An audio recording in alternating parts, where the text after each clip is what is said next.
I'd like to talk for a minute about disappointment, because disappointment is one of those things that we probably all experience. You would like to be free from, I imagine. I mean, do you like feeling disappointed? And is also probably a killer in terms of intimacy. And it's an unknown. It's sort of one of those insidious guilt trips that people don't even realize that they're playing with each other. So the first thing I learned in terms of my own personal developmental path, and by first I mean 25 years ago, 1992, the first lesson I learned, and I found it incredibly freeing, was that disappointment requires adequate preparation. That essentially expectations, unstated expectations, and attachment to those expectations, like locked on that, fixated on that, as a determinator of your happiness or sadness, is first of all entirely under your control. So if you let go of all expectations, especially from other people, meaning agreements they haven't made with you, implicit agreements, or which is actually just fundamentally unjust to hold someone accountable to an agreement they haven't made. And if there's anything that I can't stand hearing is, well, everybody should know. It's just not true. But disappointment is a direct result of your attachment to some expectation, mostly unstated expectations. But let's say that none of that's true. I mean, let's just pretend none of that's true. What happens when you tell somebody you're disappointed in them? Well, it triggers off their parental anchors, their associations to their parents, their mother or father, being disappointed in them. And so it takes them right back to their childhood.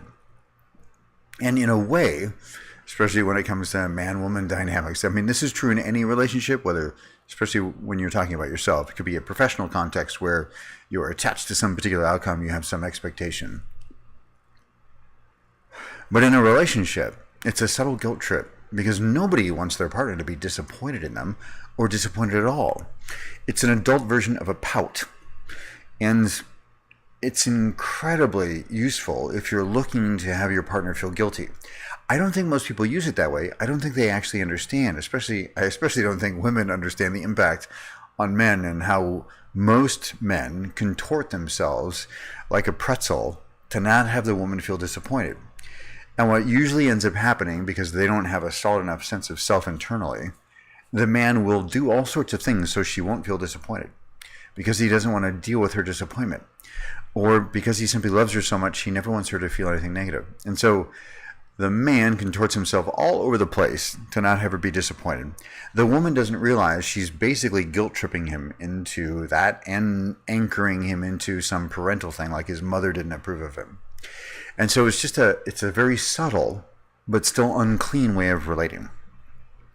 And the only just agreement is one that someone is aware of. You can hold them accountable to an agreement they have made, but you can't hold them accountable to an agreement they haven't made. Now, is this a tireless, tedious way of going about relating? You're constantly having to say, hey, did we agree to this? Well, if not, that's my responsibility. And to have that be incredibly clean, of course. Is anybody perfect at it? No. And if you want to have clean relating, especially in open or other contexts, I'll call it less than the socially and culturally trained or ingrained version of relating, meaning an open relationship or a dating situation where you're being honest with people about dating other people, or whether it's a monogamous situation where you're married and you've been married for 20 years, expressing disappointment when there isn't an agreement around it is unclean. And even if it is something you've agreed to, expressing disappointment, it just doesn't add anything to it other than being emotionally self-indulgent or wanting to have the other person feel guilty. Now, I just said a couple of very hardcore things. I also think they're true. So if you're interested in clean relating in a way that both gives you emotional freedom, because your disappointment is self-generated. They didn't disappoint you. Your attachment to some unstated agreement, your fixation on them being a certain way that they didn't have any agreement around, or even if they broke an agreement, disappointment, you have to get through the disappointment to clean it up anyway.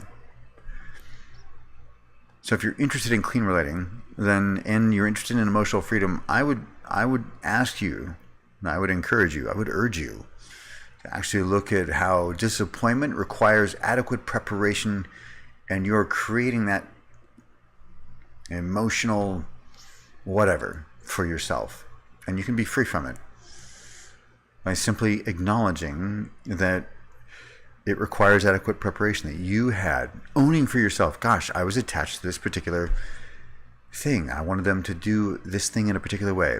And maybe you probably didn't even express it. You probably didn't express it at all. So it's a weird sort of trap for you both. Anyway, these are thoughts I had in the last client session I just got finished with, and I hope you find them useful. I think it's fun.